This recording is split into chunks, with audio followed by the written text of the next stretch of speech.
Halo guys, ada yang tahu nggak hari ini saya akan membawakan materi tentang apa? Ada yang tahu nggak? Iya, hari ini saya akan membawakan materi tentang membandingkan rata-rata populasi dengan standar deviasi yang tidak diketahui. Kita masuk pada materi yang pertama, yaitu standar deviasi populasi yang sama. Standar deviasi adalah ukuran sebaran statistik yang paling lazim. Singkatnya, ia mengukur sebagaimana nilai-nilai data tersebar. Bisa juga didefinisikan sebagai rata-rata jarak penyimpangan titik data di luar ukur dari nilai rata-rata data tersebut.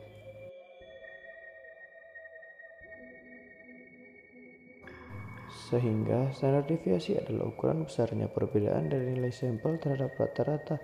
Rumus standar deviasi digunakan para ahli statistik untuk mengetahui apakah sampel data yang dipakai dalam perhitungan seperti survei bisa mewakili seluruh populasi.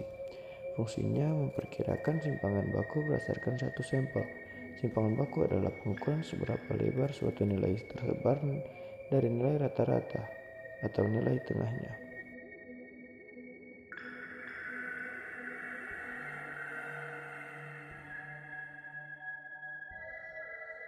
Tujuannya, nilai statistik yang dipakai guna menentukan seberapa dekat data dari suatu sampel statistik dengan data mean atau rata-rata data tersebut.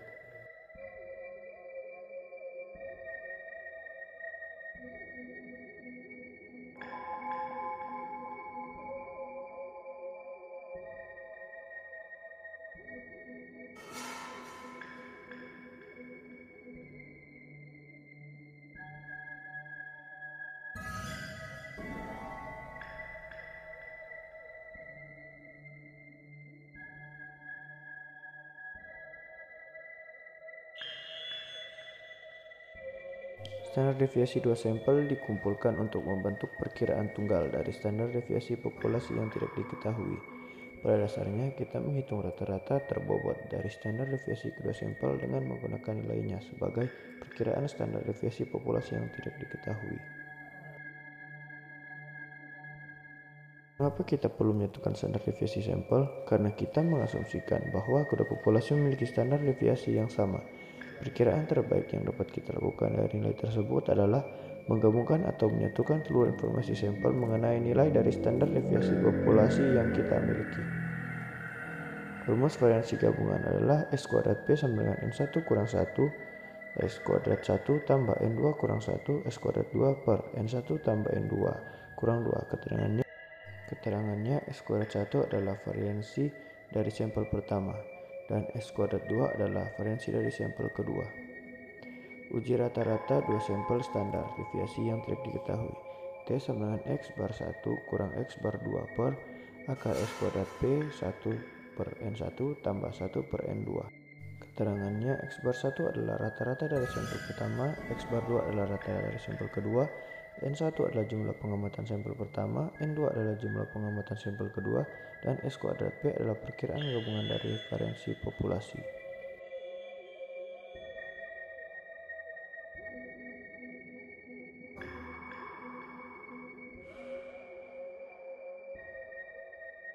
Jumlah derajat kebebasan di dalam pengujian adalah total jumlah objek yang diambil sampelnya dikurangi total banyaknya sampel. Karena terdapat dua sampel, terdapat N1 tambah N2 kurang 2 derajat kebebasan. Sebagai rangkuman, terdapat 3 prasyarat atau asumsi pada pengujian. Yang pertama, proporsi yang diambil sampelnya mengikuti distribusi normal. Yang kedua, populasi yang diambil sampelnya saling bebas. Ketiga, standar deviasi dari dua populasi sama. Contoh soal, Owen lawan Carrie Inch menghasilkan dan merakit mesin potong rumput yang dikirimkan ke beberapa dealer di Amerika Serikat dan Kanada. Dua prosedur berbeda diusulkan untuk memuat mesin pada kerangka mesin potong rumput.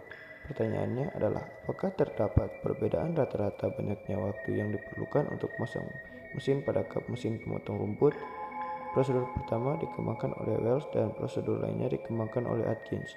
Untuk menilai kedua metode, diputuskan untuk melakukan studi waktu dan gerak sampel 5 pekerja diberi waktu untuk menggunakan metode Wells dan Nah, bekerja menggunakan metode Atkins. Hasilnya dalam meneliti. Tunjukkan di bawah ini apakah terdapat perbedaan rata-rata waktu pemasangan. Gunakan tingkat signifikasi 0,10.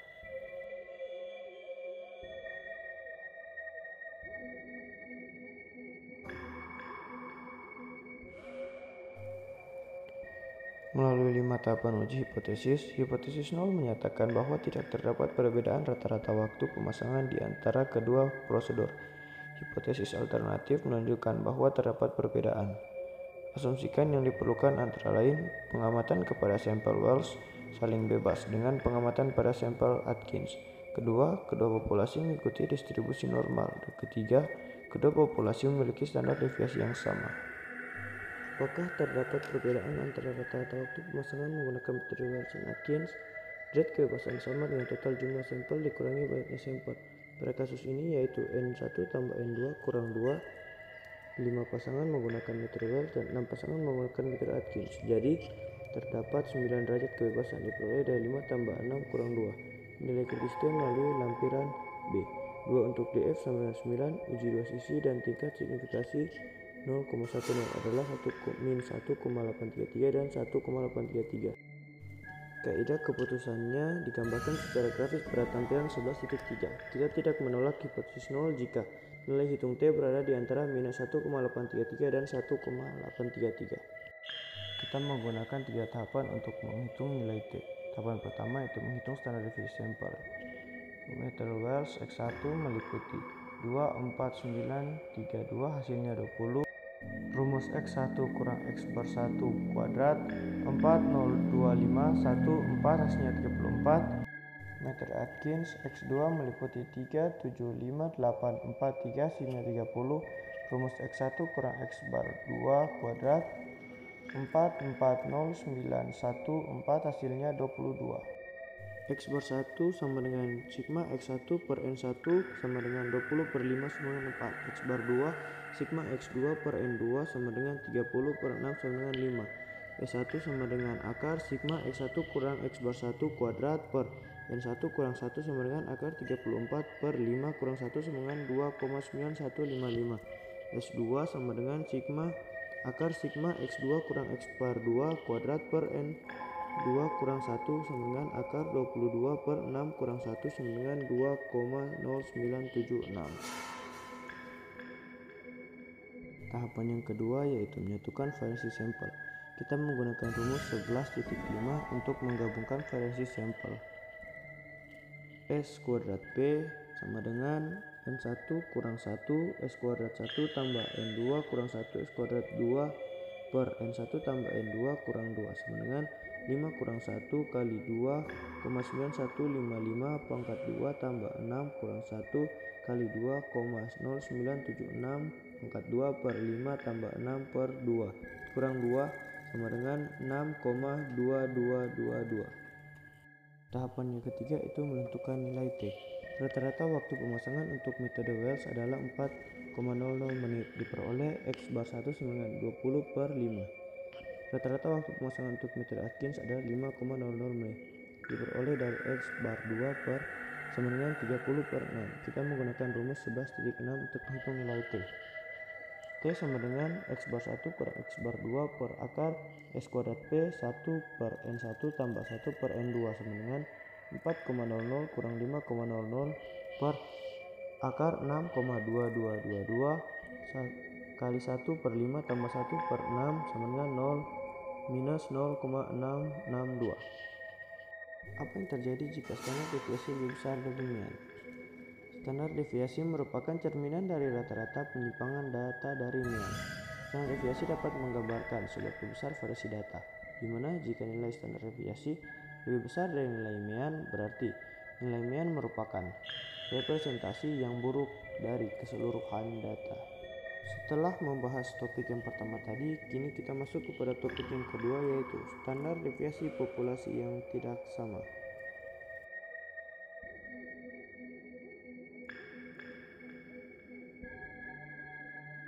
Pada bagian sebelumnya, diperlukan asumsi bahwa populasi memiliki standar deviasi yang sama. Dengan kata lain, kita mengetahui standar deviasi populasi. namun kita mengasumsikan nilainya yaitu sama. Jika tidak tepat untuk mengasumsikan bahwa standar deviasi populasinya sama, maka kita menggunakan statistik yang sangat mirip dengan rumus statistik 2. Standar deviasi sampel S1 dan S2 digunakan sebagai letak dari standar deviasi populasi berturut-turut. Sebagai tambahan, derajat kebebasan di dalam pengujian yang akan memerlukan nilai-nilai dari statistik pengujian yang lebih besar untuk menolak hipotesis nol. Rumus untuk T hitung adalah T sama dengan X bar 1 kurang X bar 2 per akar S kuadrat 1 per N1 tambah S kuadrat 2 per N2.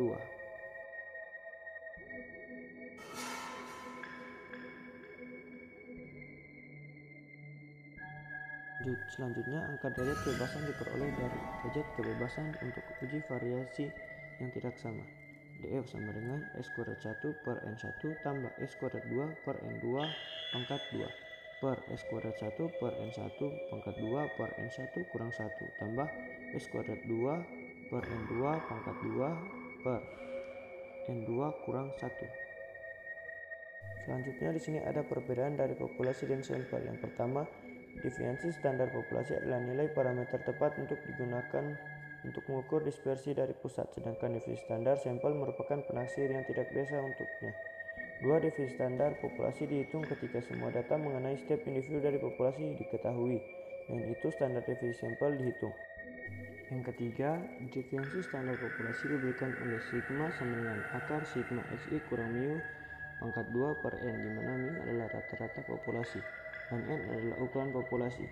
Tetapi standar deviasi sampel diberikan oleh S sama dengan akar sigma xi kurang X bar pangkat 2 per N kurang 1, di mana X bar adalah mean sampel dan N adalah ukuran sampel. Selanjutnya di sini saya akan menganalisis data yang saya ambil dari Badan Pusat Statistik, yaitu jumlah penumpang dalam negeri pada bulan Juni datang dan berangkat. Sebelum kita mengerjakan data view, di sini kita mengerjakan variabel view terlebih dahulu.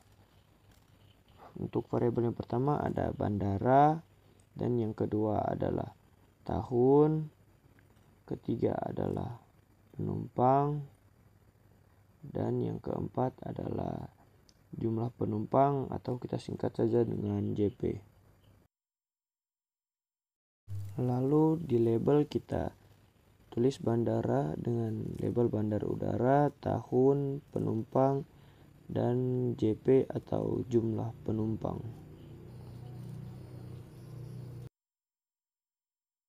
Selanjutnya pada value yang pertama kita tandai dengan Bandara Naha Tahuna, dan value yang kedua kita tandai dengan Bandara Melong Wanita Laut, dan value yang ketiga kita tandai dengan Samratulangi Manado. Selanjutnya kita mengisi value pada tahun. Pada tahun 2016 kita tulis dengan value 2016, terus pada tahun 2017 value-nya 2017, dan pada tahun 2018 kita taruh value-nya 2018. Selanjutnya pada penumpang. Untuk penumpang yang berangkat kita tandai dengan value-nya 1, dan untuk penumpang yang datang kita tandai dengan value-nya 2. Selanjutnya pada bagian measure, bandara kita taruh ordinal karena bandara bersifat huruf, dan tahun penumpang dan jumlah penumpang kita taruh nominal karena berbentuk angka. Lalu pada desimalnya kita taruh semua 0. Selanjutnya kita mengisi data view. Sebelumnya data view sudah saya copy pada Excel karena data view-nya sudah saya buat dari Excel, jadi tinggal di copy. Lalu kita copy dari Excel dan kita pindahkan pada SPSS. Di sini kita langsung paste saja. Setelah melakukan data view, kita pergi ke analyze, lalu compare means. Karena kita ingin menguji dua sampel, kita pergi ke sampel di test. Lalu di test variable kita isi jumlah, dan di grouping variable kita taruh bandara. Karena kita ingin menguji sampel pada Bandara Nahatahuna dan Malung Wanita Laut, kita taruh di sini 1 dan 2. Continue. Terus lihat di option, tingkat kepercayaannya adalah 95%. Lalu tekan OK. Di sini kita mendapatkan hasil untuk sini ada hasil dari analisis 2 sampel.